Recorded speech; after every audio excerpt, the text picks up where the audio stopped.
Hey there, Internet. This is Steve at 1000 Year Homes. Welcome aboard. So my deal here, if you're just dropping in, I'm trying to build a 1000-year house using modern materials like the shipping container you see around me, as well as ancient materials, earth bags, cedar, sand, stone, things like that. But everything I put into this house is designed to either last 1,000 years or to be easily replaced in that 1,000 years. So that means no chipboard. It means very limited plastic. Everything I'm trying to do is designed for 1,000 years. So blacksmithy stuff is really good. In addition, since I'm dealing with a shipping container, I have two of them. I have this shipping container, and 20 feet away I have my other shipping container. I'm going to build a roof between them out of cedar, either a reciprocal ceiling or a Da Vinci bridge, one or the other. And my solar will mount up on that. I am off-grid. And I'm homesteading at the same time. So I'm doing restorative agriculture on 30 acres that I have. 15 of it was a grown over hayfield. I fixed that up last year. This year I'm working on the forested part. I want to make a food forest. So lots going on. But today, I think I'm about month 9, I think is what I'm into as far as the build around me. So I've got a lot done, going from nothing to this. But today I want to finish putting in the conduit so that I can pull the wire, whether or not it's 14 gauge or 12 gauge, depending on the amperage of the outlet. And this will be my master, this one hole connex will be really my master bedroom suite. So where I'm standing now is a bedroom. Then I've got the Jack and Jill bathroom, and way in the back will be an office. The office can also serve as a bedroom. Hold on a second, everybody. Hank, it's not oats time. Not even close. You're like an hour early. I know that disappoints you, but you need to go and wait. So the only person that's out here helping me is old Hank. And he doesn't have opposable thumbs. And really, I'm not sure that he's much of a help. It remains to be seen.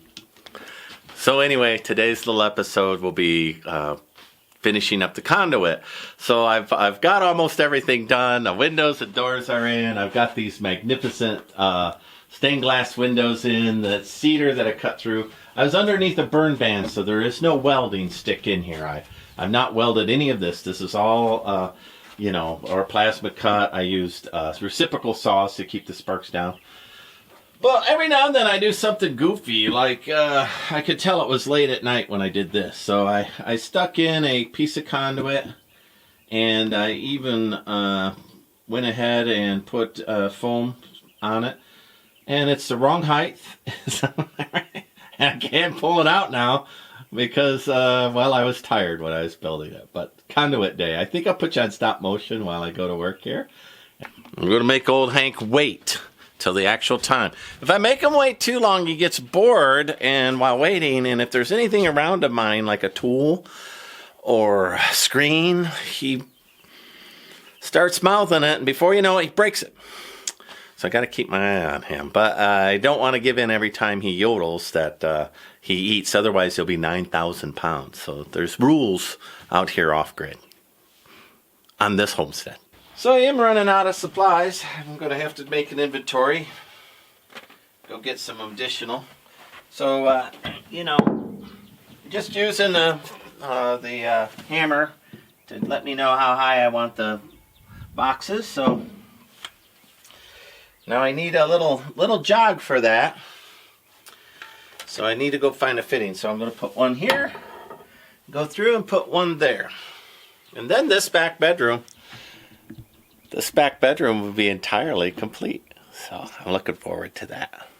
Well, this is the way things have been gone ever since COVID. So they sent me connectors. I do have them. Got them in the bags. There's no nut. So I'm going to do what I can do and then go find the little nuts for these. Ah, man, that's aggravating. Really aggravating. And I can tell that they're new old stock is what they are. A lot of stuff's been just like that.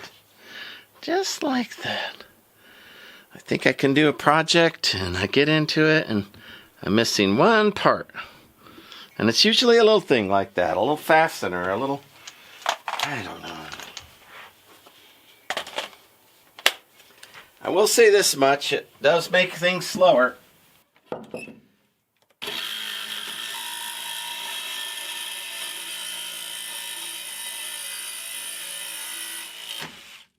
man, I hate it when I do that. Boy, is that aggravating. Now, I broke it for sure. All right. Every time.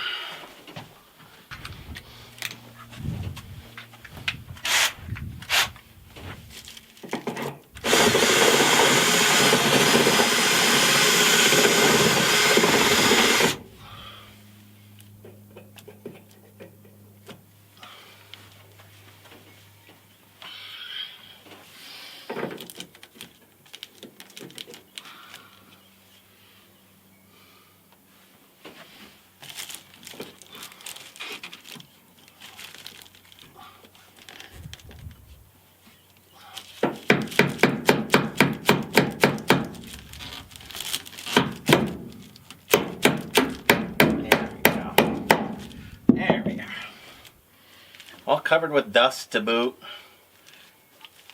New old stock.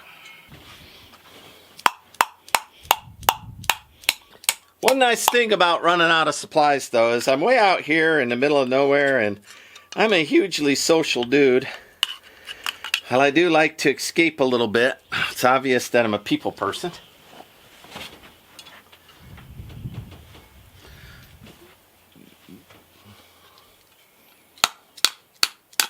So I like to go into town. I walk the big box stores. I walk the itty bitty stores. I spend a little bit of time buying the stuff that I'm missing. Alrighty. Love it. Y'all like it? Now I'll drill through this side and put in another one.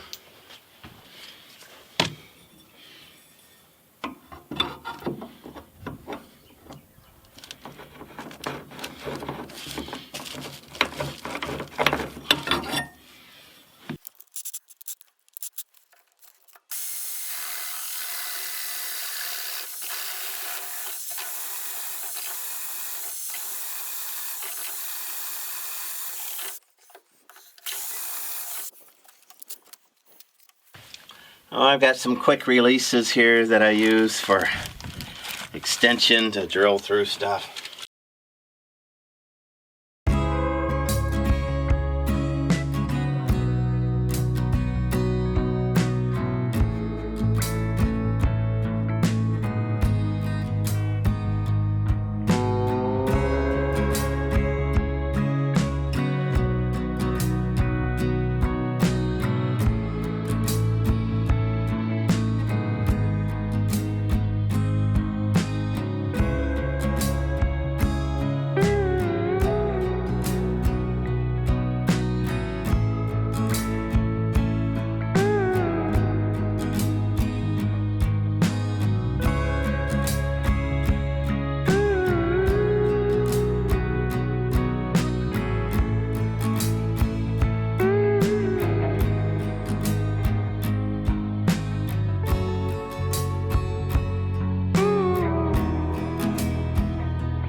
So one thing I've learned in all of this, building a house while videotaping you can do 100. You could literally do 100 outlets. And the one you put a camera on is the one that will be the most dramatic. Maybe I'm supposed to embrace it. Maybe it's just supposed to be for viewer pleasure. But, man, I'll tell you, when things don't go smoothly like that, and that one did not go smoothly, I am no fan. No fan. So everything went wrong. Let's see. Oh, man. Well, it started with the fact that I was tired, and I put that fitting in without measuring it right. Without, you just can't work beyond your threshold, because then you do something dumb that the smart you has to fix later. So that should have been measured. It should have been bent so it had the appropriate taper in it. I should have pre-drilled the appropriate crossover piece. Everything, but I broke a blade using the hacksaw. That was okay. I mean, and I couldn't get the pipe through. I broke a board getting the pipe through. Jeez, just everything, everything that could go wrong in that. Well, it did go wrong, and I do edit quite a bit of these because I keep a kid-friendly show, and I'm not necessarily a kid-friendly man, but I do edit them out. But that one I'm going to have to put music over and mute because every step, and it's still not right. I've got to make one more bend. The bed that I put in here for testing, of course, was in my way the whole time. Boards fall. That happens every time that I'm tired and I do one last thing. The next day I have to undo it. And it also happens instinctually when I put a camera on me. Literally everything goes boom, boom, boom, perfect. Put a camera in, the plane has hit the mountain. All right, back to work for me. All right, I live in here. To prototype it, figure out where things go, listen to it, think about it.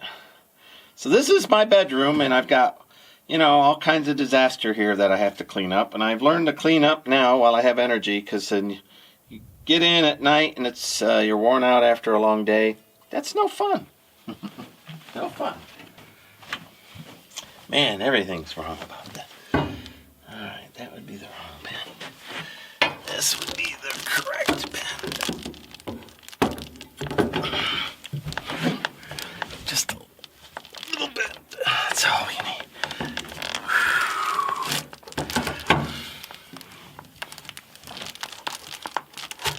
All right.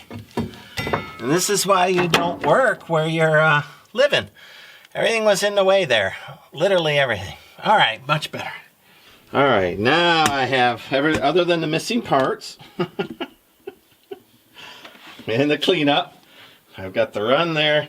This back bedroom office is officially got the conduit run. Everything's run. Everything's run. There's power there. This going up. I don't have the ceiling fan box in yet, but I'll do that after I run some pipe, I'll do that after I run some rafter supports. Alright, so even though that was an unmitigated disaster of installation, everything went wrong, as I outlined, still I'm happy with the end results. So I guess persistence pays off. Now I'm still missing the nut, you can see right there. So I'll get those. I've got a little bend in there that I feel good about. This feels deep enough that I won't hit it with a drywall screw. That's still got the foam in it, so I don't have to worry about bugs. This outlet here, I ended up getting the bender in there and putting just enough relief bend in that it just relaxed.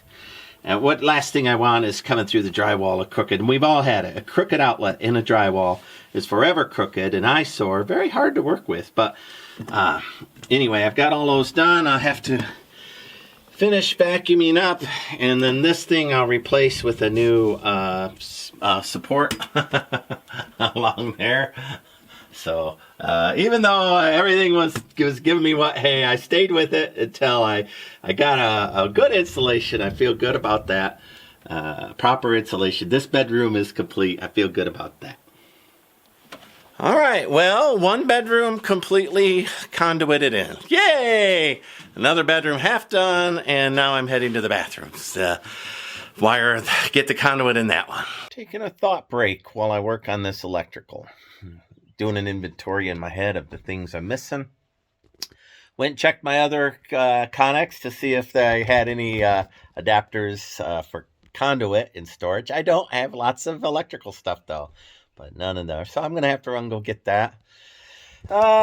Punching through the metal is a big deal. Plus, I have to look up what is code for how far away a outlet is from a sink, because that's what I'm going to do next. So look at me just chillax.